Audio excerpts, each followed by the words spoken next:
Bismillahirrahmanirrahim. Assalamualaikum warahmatullahi wabarakatuh.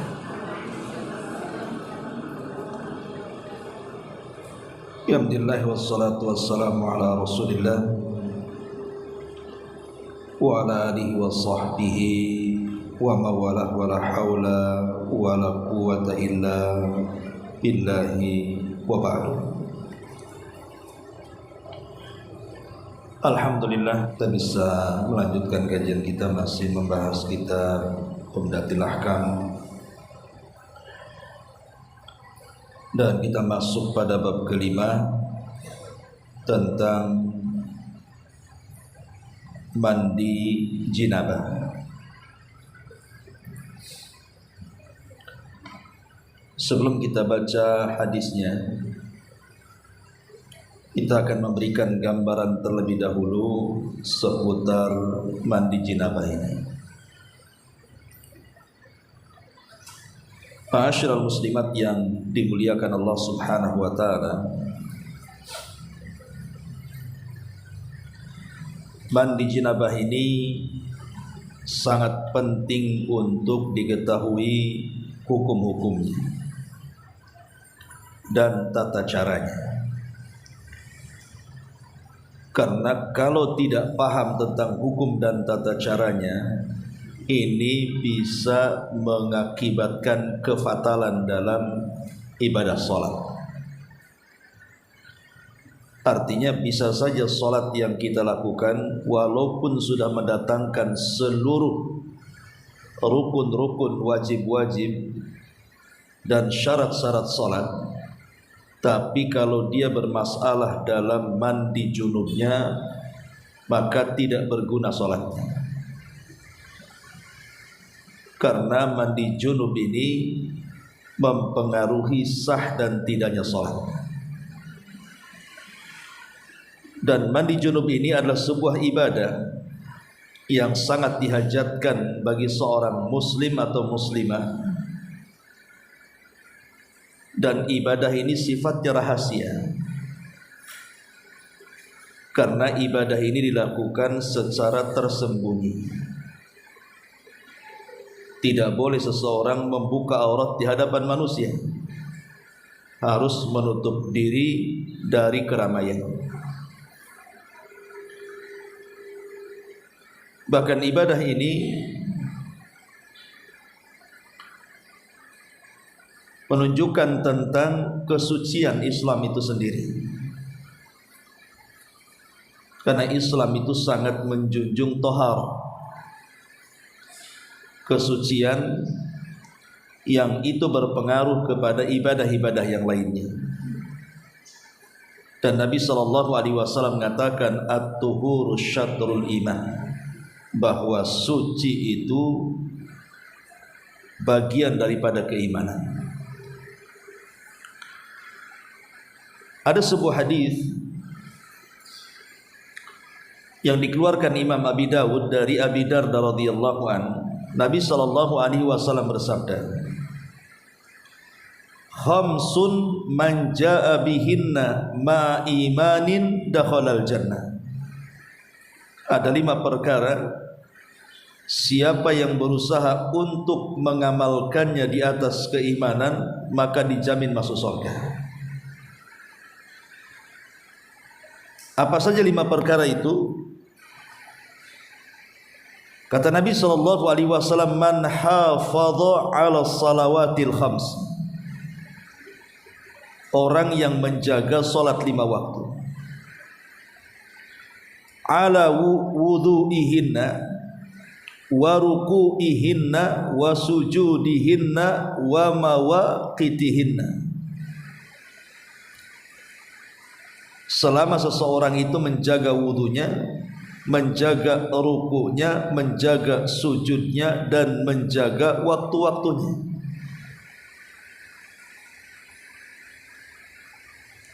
Tentu menjaga wudu karena tidak sah sholat kecuali dengan berwudu. Menjaga ruku dan sujud, disinilah rahasia sholat, ada di ruku dan sujud. Karena saat ruku dan sujud itulah dosa-dosa kita akan berjatuhan. Makanya saat sholat ketika ruku dan sujud itu jangan main-main. Di situ harus sungguh-sungguh. Apalagi ibu-ibu sholat sendiri di rumah, maka kalau bisa perlama di dua tempat ini. Jadi lamakan rukunya, lamakan sujudnya. Itu kesempatan merontokkan dosa. Karena saat sholat itu dosa diletakkan oleh Allah di pundak dan di kepala. Jadi saat ruku dan sujud berguguran dosanya. Adapun mawaqitihinna, menjaga waktu-waktunya, sebab kalau sholat di luar waktu tidak sah. Maka siapa yang menjaga sholat 5 waktu, dari mulai menjaga wudunya, menjaga rukunya, menjaga sujudnya dan waktu-waktunya, maka orang ini akan dijamin masuk surga. Yang kedua, wasama ramadhana, dan berpuasa Ramadan. Yang ketiga, wa hajjal baita in istata'a ilaihi sabila, kemudian melaksanakan haji bagi yang sanggup. Kemudian yang keempat, wa ataz zakata tayyibatan biha nafsuhu. Kemudian yang keempat, berusaha menunaikan zakat dari harta untuk membersihkan jiwanya. Dan yang terakhir, wa addal amanata, dan berusaha menunaikan amanah. Kemudian Rasul ditanya, wama adaul amanah, apa yang dimaksud menunaikan amanah ini? Salat kita sudah tahu, puasa sudah tahu, haji sudah tahu, zakat sudah tahu. Lalu apa yang Anda maksudkan menunaikan amanah di sini? Maka Nabi SAW mengatakan, al-ghuslu minal janabah. Maksud menunaikan amanah di sini adalah mandi dari junub. Kemudian kata Rasul mengatakan, innallaha lam ya'man ibna Adam ala syai'in min dinihi ghairaha. Karena Allah Subhanahu wa ta'ala belum merasa aman dari anak Adam terhadap sesuatu dari agamanya tanpa mandi jinabah ini. Karena orang yang mandi junub ini, orang yang tidak mandi junub ini tadi banyak mempengaruhi ibadah. Salah satunya adalah ibadah yang sangat vital setelah syahadat, salat. Bisa tidak sah salatnya kalau orang tidak mandi junub. Dan mandi junub sendiri adalah termasuk syiar yang sangat agung, di mana Nabi SAW tidak pernah meninggalkan sesuatu kecuali pasti menjelaskannya. Lah termasuk di sini juga Nabi SAW menjelaskan tentang hukum-hukumnya. Karena toharoh itu kan berkaitan dengan dua perkara. Pertama dengan hadas kecil, dan yang kedua dengan hadas besar. Kalau suci dua-duanya berarti dia bisa melaksanakan ibadah apa saja dan menghilangkan hadas kecil dengan cara berwudu, tapi menghilangkan hadas besar dengan cara mandi junub. Ma'asyiral muslimat yang dimuliakan Allah Subhanahu wa ta'ala, adapun yang menjadikan kenapa mandi junub ini menjadi sebuah kewajiban, itu karena dua perkara. Yang pertama, karena keluarnya sperma, baik di saat dia tersadar ataupun saat dia tidur. Kalau sampai keluar mani atau sperma, baik ketika dia sadar ataupun tertidur, maka wajib mandi. Karena Rasul mengatakan al-ma'u minal ma', adanya air karena air, maksudnya adanya mandi karena mengeluarkan air sperma.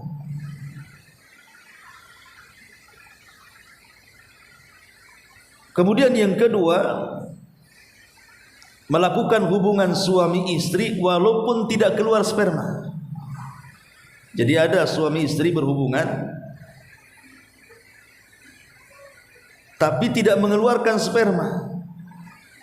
Mungkin karena terburu-buru datang tamu atau apa masalahnya, tetapi dia sudah melakukan hubungan dan berjumpa antara 4 cabang yang disebutkan Nabi SAW. Idza jalasa baina syu'abihal arba wa massal khitan al khitana wajabal ghusl. Apabila sudah berjumpa 4 cabang, kemudian masing-masing kemaluan sudah menempel, maka wajib mandi walaupun tidak mengeluarkan air mani. Lah ini 2 perkara inilah yang mewajibkan mandi junub. Tapi apakah cuma 2 perkara ini saja? Tidak. Ada perkara-perkara lain yang juga dianjurkan untuk mandi junub. Seperti orang kafir masuk Islam. Orang kafir masuk Islam itu dianjurkan mandi. Karena Nabi SAW disebutkan dalam hadis Abi Hurairah radhiyallahu an pada kisah Thumamah ibn Asal ketika dia masuk Islam, maka Nabi menyuruh Thumamah untuk mandi. Jadi kisahnya Thumamah ini seorang pembesar dari sebuah kabilah besar di sekitar Arab di zaman itu. Ketika dia hendak umrah, maksudnya umrah jahiliyah, ditangkap oleh pasukan Nabi, kemudian diikat di tiang, dan selama 3 hari Nabi SAW tetap mengikatnya. Dan ini menunjukkan bahwa di orang-orang junub ini boleh tinggal di masjid, karena Sumamah itu kan orang kafir, diikat di masjid selama 3 hari oleh Rasul. Otomatis orang kafir kan tidak mandi junub kan. Kalau memang orang junub tidak boleh tinggal di masjid, Sumamah tentu tidak mungkin diikat dalam masjid. Tapi selama 3 hari Sumamah diikat di masjid itu, dia melihat akhlak Rasul dan para sahabat luar biasa. Setiap hari Rasul menawarkan Islam, tapi dia tidak mau. Akhirnya setelah 3 hari Rasul kemudian melepaskan. Setelah dia kemudian keluar, tiba-tiba dia balik lagi. Dan terkenang kebaikan para sahabat dan Nabi SAW. Akhirnya dia pun menawarkan diri untuk masuk Islam. Lah ketika itu Rasulullah SAW merintahkan Thumamah untuk mandi, baru kemudian mengucap 2 kalimat syahadat, menunjukkan bahwa orang masuk Islam itu dianjurkan mandi junub juga. Termasuk juga wanita yang selesai haid. Wanita yang selesai haid, kata Nabi SAW, idza aqbalatil haidhah fada'is salata wa idza adbarat faghtasili wa salli. Rasul pernah bicara kepada Fatimah binti Abi Hubais radhiyallahu anha dan mengatakan, wahai Fatimah, kalau datang haidmu jangan sholat, tapi kalau selesai haidmu mandilah kemudian sholat. Menunjukkan wanita yang selesai haid dianjurkan juga mandi besar atau mandi junub. Termasuk juga orang yang sudah meninggal. Orang yang sudah meninggal dimandi jinabahkan, tentu oleh orang yang hidup. Kalau orangnya mandi sendiri ya nggak mungkin, orang udah mati kan. Dan itu disebutkan dalam hadis Bukhari Muslim dari Ummu Atiyah radhiyallahu anha. Dia mengatakan, dakhala alaina an-nabiy sallallahu alaihi wasallam wa nahnu nughassilu ibnatahu. Kata Ummu Atiyah, satu hari Rasul masuk ke tempat kami sementara kami dalam kondisi memandikan putri beliau. Maka Rasul mengatakan kepada Ummu Atiyah, igsilnaha thalathan aw khamsan aw aktsara min dhalik. In ra'aitunna dzalika bima'in wa sidrin wa ja'alna fil akhirati kafura aw syai'an min kafura. Kata Nabi SAW, cucilah atau mandikanlah sebanyak 3 kali gayung atau 4 gayung atau lebih banyak daripada itu, yang penting bersih. Dan jika perlu menggunakan air dan daun bidara, dan jadikan di akhir pemandianmu menggunakan kapur bagus. Jadi Rasul memerintahkan Ummu Atiyah untuk memandikan siapa? Putrinya yang meninggal, Zainab radhiyallahu anha. Ma'asyiral muslimat yang dimuliakan Allah Subhanahu wa taala, dari sini kita tahu bahwa ada 5 perkara yang seseorang itu diwajibkan mandi junub, kan? Semuanya kan 5 jadinya. Pertama, keluar sperma, baik sadar ataupun tidak sadar. Artinya baik sadar ataupun tidak sadar, terjaga ataupun tidur dengan cara mimpi umpamanya. Karena mimpi basah itu ada 3 macam. Mimpi basah itu ada 3 macam. Pertama, mimpi melakukan hubungan, tapi setelah terbangun dia lihat ada sperma keluar, maka mandi junub. Yang kedua, dia tidak mimpi basah. Maksudnya dalam mimpinya dia tidak melakukan hubungan. Mungkin dia dalam mimpinya melihat lawan jenisnya, kemudian tertarik, kemudian bangkit syahwatnya. Ketika terbangun keluar sperma, nampak basah sperma, maka wajib mandi. Kemudian yang ketiga, dalam mimpinya dia berhubungan, tapi ketika terbangun tak ada pula tuh keluar sperma, kering, maka tidak wajib mandi. Kenapa? Karena ibrah itu mengeluarkan sperma, bukan mimpinya. Ya. Yang apes itu hendak melakukan hubungan, keluar pula sperma. Nah, ini wajib mandi. Karena ibrah itu mengeluarkan air mani atau sperma. Kemudian yang kedua, melakukan hubungan, baik keluar ataupun tidak. Kalau sudah bersentuhan antara 2 kemaluan laki-laki dan perempuan, maka wajib mandi, keluar atau tidak. Kemudian yang ketiga, orang mu'allaf, orang kafir yang masuk Islam. Kemudian yang keempat, berhentinya darah haid. Dan yang kelima, orang yang sudah meninggal. Ini dianjurkan mandi junub. Ma'asyiral muslimat yang dimuliakan Allah Azza wa Jalla, lalu ibadah apa saja yang terlarang bagi orang-orang yang sedang junub itu? Pertama, salat. Karena Allah mengatakan dalam surah Al-Maidah ayat 6, ya ayyuhalladzina amanu idza qumtum ilas salati faghsilu wujuhakum wa aydiyakum ilal marafiqi wamsahu bi ru'usikum wa arjulakum ilal ka'baini wa in kuntum junuban fattahharu. Di ujung Al-Maidah ayat 6 Allah mengatakan wa in kuntum junuban fattahharu. Kalau engkau dalam kondisi junub, maka segera bersihkan dengan mandi junub. Dan Rasul mengatakan la yaqbalullahu salata ahadikum idza ahdatsa hatta yatawadda. Dan Allah tidak akan menerima salat salah seorang di antara kalian apabila berhadas sampai dia berwudu. Kemudian yang kedua, tawaf. Tidak boleh orang yang junub melaksanakan tawaf, baik tawaf umrah, baik tawaf haji, baik tawaf wada atau tawaf sunnah biasa. Maka semua tawaf tidak boleh dilakukan dalam kondisi junub. Nabi SAW mengatakan dalam hadis Abdullah ibn Abbas radhiyallahu anhuma, at-tawafu salatun illa anna Allah azza wa jal ahalla fihi al-kalam faman takallama fala yatakallama illa bi khairin. Tawaf itu sama dengan salat, tetapi Allah halalkan boleh bicara. Jadi tawaf dengan salat itu sama sebenarnya. Makanya orang kalau masuk Masjidil Haram tidak perlu tahiyatul masjid, langsung tawaf sebagai ganti. Makanya Rasul mengatakan tawaf itu bagian daripada salat. Tapi bedanya kalau tawaf boleh bicara. Tapi kata Rasul, jangan bicara saat tawaf kecuali yang baik-baik.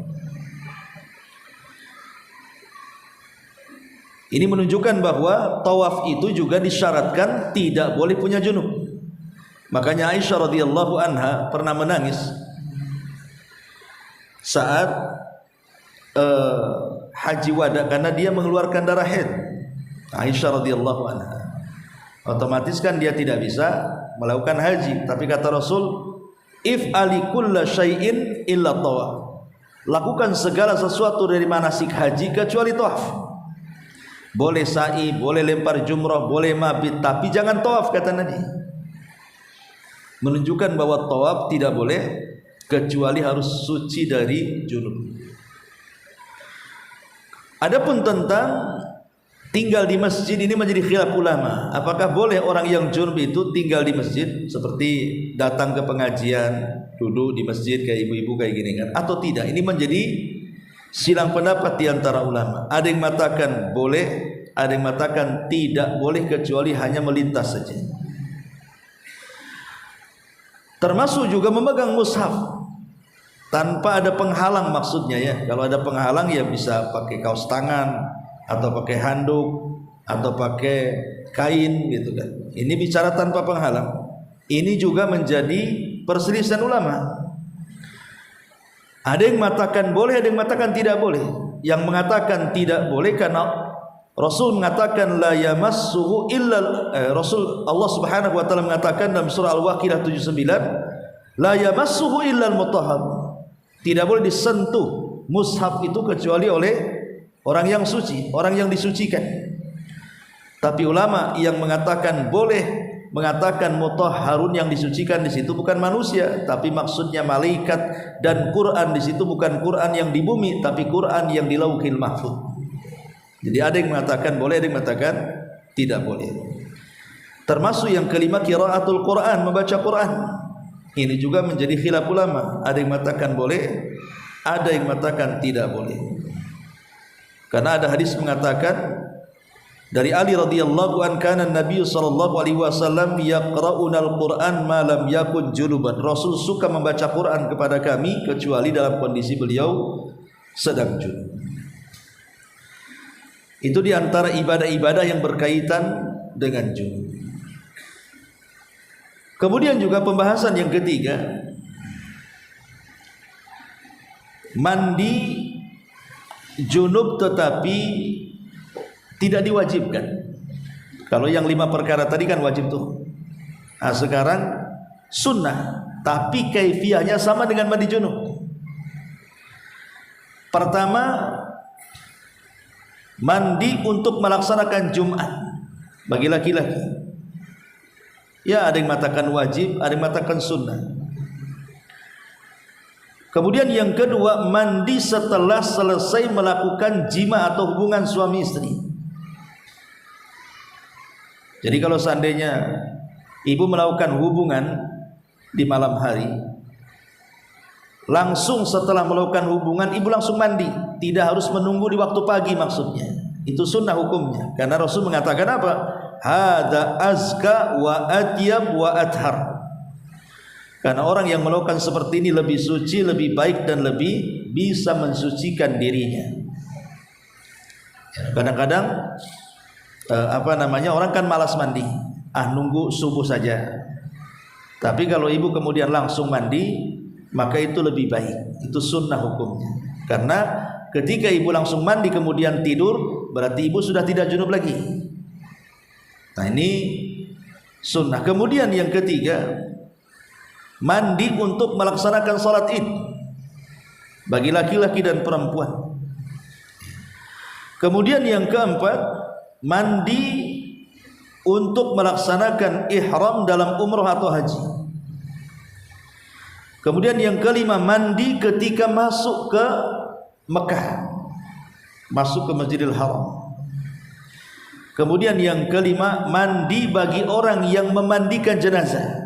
Jadi setelah dia memandikan jenazah, dia pulang, dia mandi. Itu sunnah. Nah, ini 5-6 perkara di mana mandi yang kaifiahnya sama dengan junub itu tidak menjadi wajib tapi sunnah. Ma'asyiral muslimat yang dimuliakan Allah Azza wa Jalla, adapun tentang sifat mandi. Sifat mandi junub itu ada dua. Sifat mandi junub itu ada dua. Ada sifatul ijza, ada sifatul istihbab wal kamal. Jadi ada yang sifatnya yang penting sah. Ada yang kedua sifatnya sempurna dan sunnah. Adapun yang penting sah adalah dengan cara mengguyurkan air dari atas kepala sampai kaki dan semua badan tersentuh air. Itu sudah sah. Umpamanya ibu berada di pinggir kolam renang, ibu sedang junub, maka ibu niat saya mandi junub, langsung jegur ke kolam renang, habis itu naik lagi, sah. Gitu saja, ngapa-ngapain, jegur saja, kan basah semua tuh. Ya, kemudian naik lagi, itu sah mandi junubnya, karena sudah ada niat. Yang membedakan mandi biasa dengan mandi junub itu di niat tuh. Ini yang penting sah namanya. Tapi di sana ada sifat sempurna dan sunnah. Ya tentu sifat sempurna dan sunnah lebih baik. Dengan cara apa? Dengan mengikuti tata cara bagaimana Nabi SAW mandi, yang nanti kita akan jelaskan. Jadi mandinya itu betul runut dan urut seperti Rasul mengajarkan kepada kita, seperti ini mandi junubnya. Itu namanya sifat sempurna dan sunnah. Tapi yang pertama itu yang penting sah saja, ya jegur saja sudah selesai gitu ya. Gak usah ngapa-ngapain, yang penting basah semua. Lah itu sah juga, tidak ada masalah. Ma'asyiral muslimat yang dimuliakan Allah Subhanahu wa taala. Adapun hukum-hukum yang berkaitan dengan mandi janabah. Satu, wajib menutup diri dari manusia saat mandi. Tidak boleh membuka aurat, seperti mandi di sungai. Enggak boleh. Ya. Kemudian yang kedua, disunahkan berdoa kalau ibu posisinya di kamar mandi. Maka ya biasalah ibu ketika masuk ke kamar mandi harus berdoa kan, Allahumma inni a'udzubika minal khubthi wal khaba'is. Ya. Kemudian ibu mandi.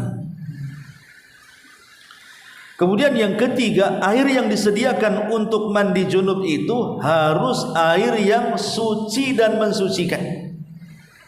Karena ada air itu yang suci tapi tidak mensucikan. Seperti mamanya jus jeruk. Pak boleh ibu mandi janabah pakai jus jeruk, habis mandi dikerubungi semut nanti.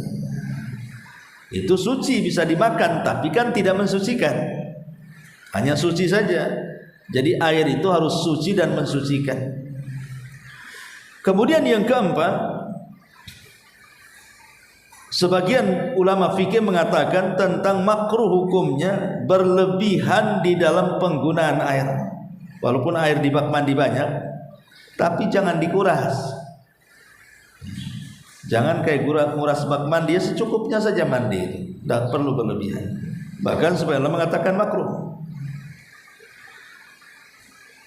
Kemudian yang keenam, kalau seseorang sedang berpuasa, umpamanya ibu sahur jam 4 namanya kan. Ibu masih bingung, kan semalam melakukan hubungan dengan suami, bangun pula di jam 4. Kalau ibu mandi, habislah waktu sahur. Kalau ibu sahur belum mandi, mendekati sholat subuh. Maka kalau seandainya seperti ini, nggak apa-apa, ibu sahur saja. Dan kalau seandainya sampai mendengar azan subuh ibu belum mandi junub, maka itu tidak membatalkan puasanya. Jadi sekalipun kemudian seseorang mandi junub, belum mandi junub dan sudah mendengar azan dan dia sedang berpuasa, maka tidak membatalkan puasanya. Ini yang keenam. Kemudian yang ketujuh, bagi orang yang junub dan dia tidak mendapatkan air, maka boleh mengganti dengan tayamum. Makanya Bu, jangan sampai gara-gara tidak ada air, kemudian suami minta jatah, ibu tolak, berdosa. Kata ibu, nggak ada air bang, nanti mandi pakai apa? Akhirnya suaminya marah, dilaknat ibu sampai pagi itu sama malaikat. Sudah layani saja. Kalau di pagi hari tidak ada air, ya tayamum, selesai. Apa masalahnya? Tayamumnya seperti apa? Apa guling-guling di pasir? Tak ada pula pasir, tak mungkin guling pula depan rumah kan. Ini ibu ngapain subuh-subuh guling-guling? Ya seperti tayamum biasa, cuman niatnya mandi junub gitu saja. Niatnya mandi junub ya tayamum ya biasa, tepuk, tiup, nah, kemudian ngusap wajah, kemudian ngusap tangan, selesai itu. Begitu saja. Ya tidak ada yang susah dalam Islam ini. Jadi kalau seandainya tidak ada air, maka boleh menggunakan tanah sebagai bentuk bersuci dari junub dengan cara tayamum. Nah ini yang berkaitan dengan hukum-hukum seputar mandi junub. Adapun kaifiahnya yang pertama, kaifiahnya adalah jangan lupa membaca basmalah sebelum mandi. Kemudian yang kedua, boleh seseorang itu mandi bersama pasangannya. Jadi mandi junub bareng antara suami istri, dan itu hukumnya sunnah. Suami istri mandi dalam satu kolam itu hukumnya sunnah. Karena Rasul juga sama mandi bareng dengan Aisyah. Kemudian yang ketiga, jelas niat, wajib niat. Kalau baca basmalah itu sunnah ya, tapi kalau niat itu wajib niat. Kemudian yang keempat, disunnahkan sebelum mandi cuci kemaluan, mencuci kemaluan dengan bersih ya. Baru setelah mencuci kemaluan, yang kelima, mencuci kepala sebanyak 3 kali. Mencuci kepala sebanyak 3 kali. Baru setelah mencuci kepala sebanyak 3 kali, mulai ibu mengguyur bagian sebelah kanan badan. Sebelah kanan badan dari sini. Ya, di sebelah kanan. Ya. Baru setelah sebelah kanan beralih ke sebelah kiri. Kemudian selanjutnya yang nomor 7, boleh mengakhirkan mencuci kedua kaki ketika berwudu, ya kan? Boleh juga menyempurnakan mencuci kaki saat berwudu. Jadi kalau digabungkan semua keterangan ini, ya, bagaimana cara mandi janabah, maka ibu caranya wudu. Pertama wudu dulu. Ketika berwudu itu boleh mencuci kakinya diakhirkan nanti aja. Tapi boleh juga menyempurnakan. Setelah berwudu, ibu cuci kemaluan, ibu cuci kepala, kemudian guyur sebelah kanan badan, guyur sebelah kanan sebelah kiri badan, baru yang mengakhirkan mencuci kaki saat wudu, itulah terakhir mencuci kaki. Tapi kalau saat wudunya sempurna mencuci kaki, berarti ya selesai mandinya. Nah itu kaifiah mandi janabah. Taib, ini secara gambaran. Kenapa saya buat gambaran seperti ini dulu? Jadi ketika kita membaca hadis tentang mandi junub itu sudah ada gambarannya. Baik, kita akan masuk hadis pertama dari bab mandi janabah. Hadis yang pertama dari Abi Hurairah. An Abi Hurairah radhiyallahu an anna an-nabiy sallallahu alaihi wasallam laqiyahu fi ba'di turuqil madinati. Laqiyahu fi ba'di turuqil madinati wa huwa junubun. Qala fan khanastu minhu fadhahabtu faghtasaltu thumma ji'tu. Faqala aina kunta ya Aba Hurairah? Aina kunta ya Aba Hurairah? Qala kuntu junuban fakarihtu an ujalisaka wa ana ala ghairi tahara. Faqala subhanallah innal muslima wa fi riwayatin al mu'mina la yanjus. Dari Abu Hurairah radhiyallahu an, beliau berkata Nabi sallallahu alaihi wasallam bersabda, Nabi sallallahu alaihi wasallam berjumpa dengan dia di salah satu jalan dari jalan-jalan kota Madinah. Ketika itu Abu Hurairah sedang junub dan belum mandi. Jadi Abu Hurairah mengatakan, aku langsung menghindar karena malu. Aku sedang junub, mau jumpa dengan Nabi, aku malu. Aku menghindar dari Nabi. Lalu beliau langsung pulang, kemudian mandi, baru aku berani menemui Nabi. Kemudian Abu Hurairah ditanya oleh Nabi, Abu Hurairah, di manakah kamu tadi? Kenapa kau lari? Kenapa kau tak menemui aku? Maka Abu Hurairah mengatakan, ya Rasulullah, aku tadi sedang junub. Karena itu aku enggan duduk-duduk denganmu dalam posisi tidak suci atau dalam posisi junub. Maka Nabi SAW mengatakan, maha suci Allah wahai Abu Hurairah, sesungguhnya seorang muslim atau mukmin itu tidak najis. Maknanya ngapain kamu harus repot-repot mandi junub? Nggak apa-apa lah duduk-duduk walaupun kau junub, karena seorang mukmin itu bukan najis gara-gara belum mandi, itu maksudnya. Lah dalam hadis ini ada beberapa faedah. Yang pertama, hadis ini menunjukkan sucinya badan seorang mukmin. Jadi seorang mukmin itu suci badannya. Jadi kalau ibu bersalaman dengan seorang muslim, dengan seorang mukmin, maka tidak perlu dicuci. Karena seorang mukmin itu tidak najis. Kemudian yang kedua, keadaan junub itu tidak menjadi najisnya badan. Jadi kalau ibu sedang junub bukan berarti badan ibu jadi najis, tidak. Kemudian yang ketiga, boleh bagi seseorang yang sedang junub untuk keluar rumah dan mengakhirkan mandi junub tidak apa-apa, tapi jangan sampai lewat waktu sholat. Ya, umpamanya ibu melakukan hubungan setelah subuh, malas mau mandi, nanti aja lah dekat-dekat duhur, ya, karena mau ke pasar, boleh, tidak ada apa-apa, tapi jangan lewat waktu sholat duhur. Kemudian yang keempat, sucinya badan seorang mukmin itu bukan berarti badannya tidak mungkin tertimpa najis. Bisa saja, pamannya dia sedang jalan kaki tanpa sandal menginjak kotoran manusia, akan kena najis juga tuh. Kemudian kata Imam Nawawi, seorang muslim suci baik hidup ataupun matinya. Jadi seorang muslim itu, kata Imam Nawawi, baik ketika hidup ataupun ketika mati tetap suci, tidak najis. Lain dengan hewan kan. Kalau hewan itu kan ada beberapa hewan itu ketika hidup dia tidak najis, seperti ayam, megang ayam itu tidak najis. Tapi kalau ayam itu mati mendadak dan jadi bangkai, jadi najis tuh. Tapi kalau manusia tidak, hidup dan mati tetap suci. Ya.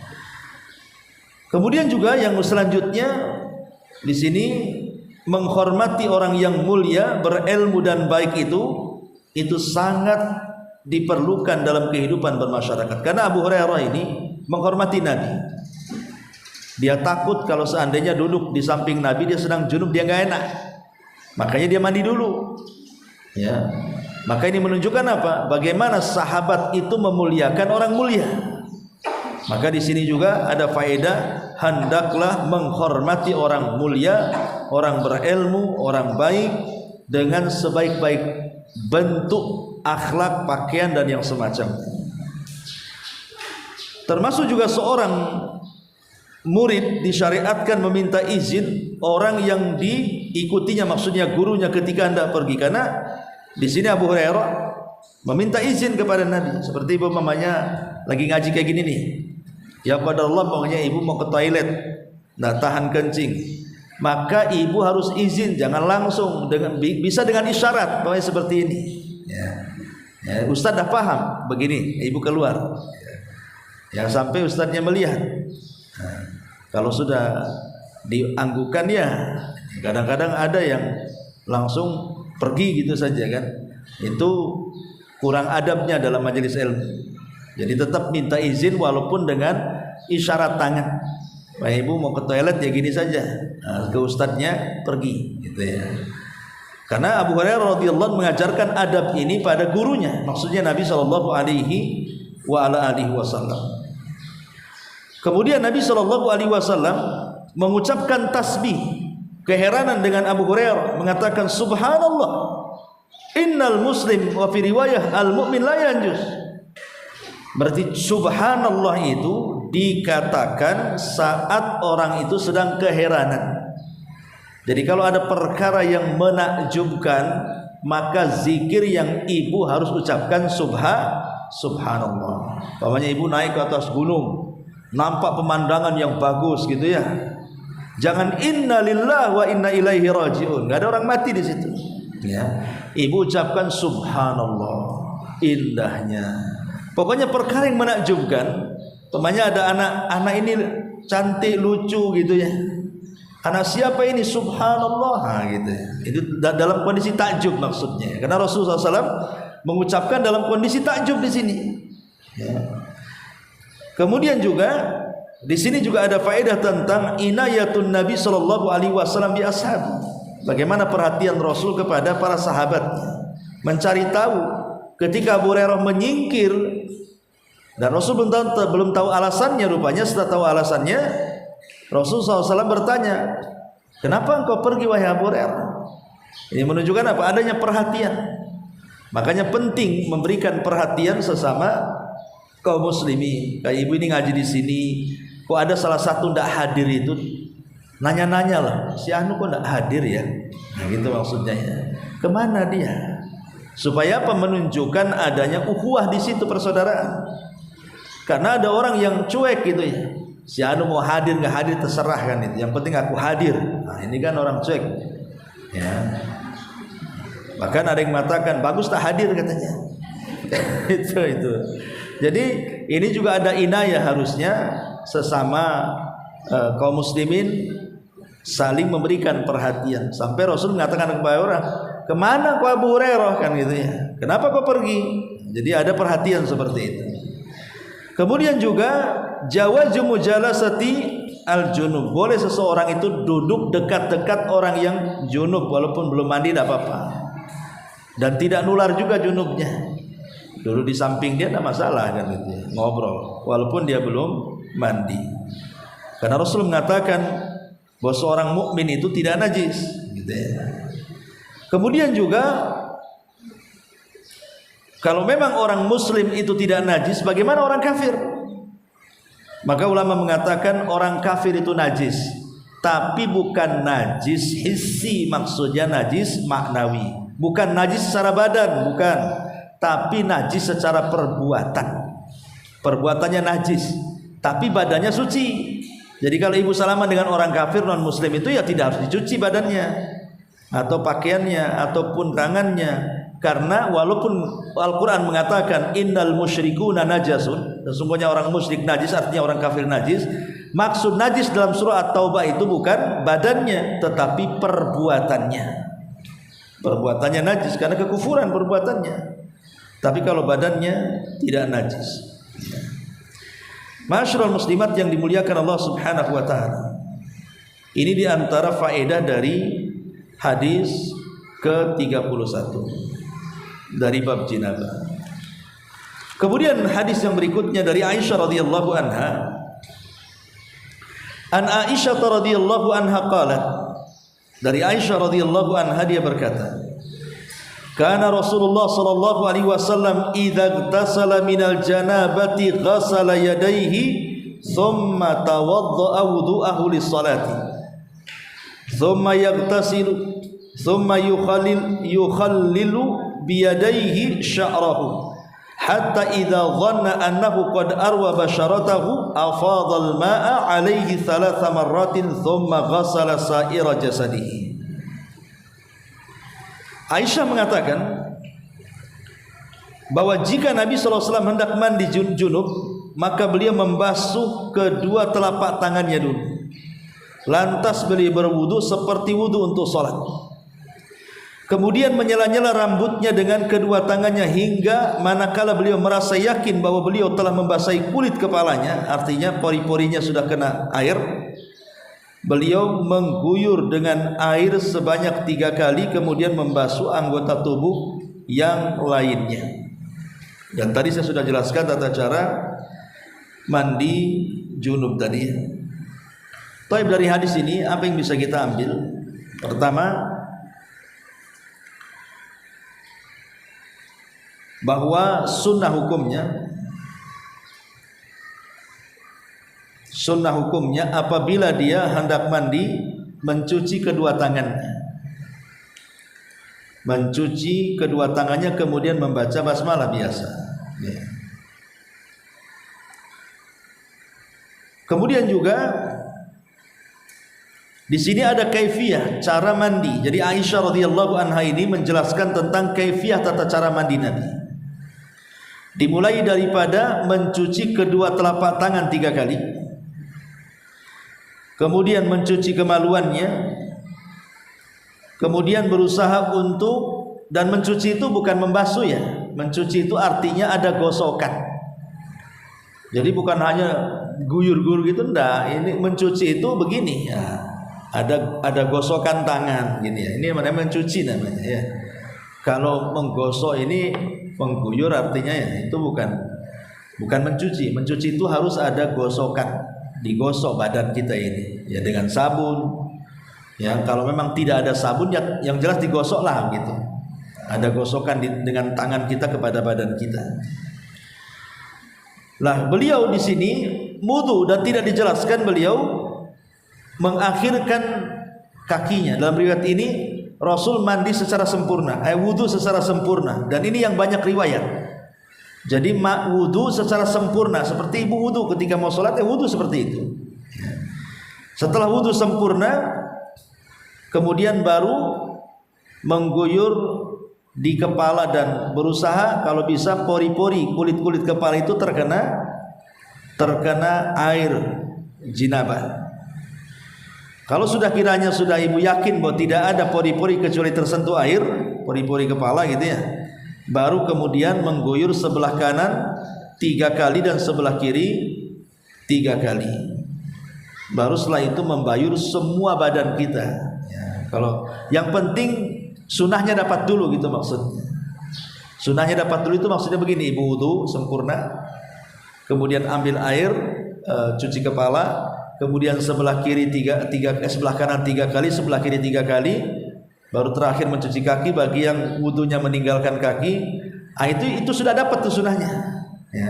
Nah, setelah itu terserah ibu mau mandi kayak apa ya, mau kayak bebek, mau kayak mentok, mau kayak terserah, yang penting kan sudah dapat sunahnya tuh ya. Kalau sudah itu mau ngambil shower mau apa terserah kan, yang penting sunahnya dapatkan dulu gitu maksudnya tadi. Kalau sudah perkara yang ini dapat, berarti selesailah ibu mandi junub. Lebihnya yaitu mandi segar saja ya.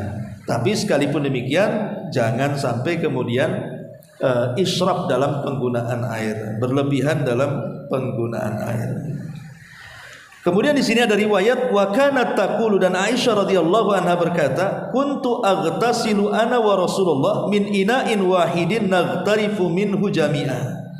Aisyah mengatakan, aku pernah mandi bersama Rasulullah dalam satu bejana dan kami menciduk air dari bejana itu berbarengan dengan Nabi SAW. Artinya bukan nyemplung dalam bejana, bejananya satu gitu ya, kemudian saling ciduk gitu, bukan masuk ke dalam bejana ya. Tapi apakah boleh kemudian pamannya ada kolam masuk jegur dua-duanya ya tidak apa-apa. Tapi kalau bak mandi 1,5 meter ibu sama suami nyemplung di situ, mana pula itu ngerendam namanya. Ya. Kalau kolam besar iyalah ya kan. Nah, kalau kolam kecil saja ya berdua saling ciduk gitu saja seperti yang dilakukan Aisyah dan juga Nabi sallallahu alaihi wasallam. Wallahu alam, sekira 3 hadis dulu. Nanti minggu depan kita lanjutkan. Taib sampai di sini. Kita buat aja silakan.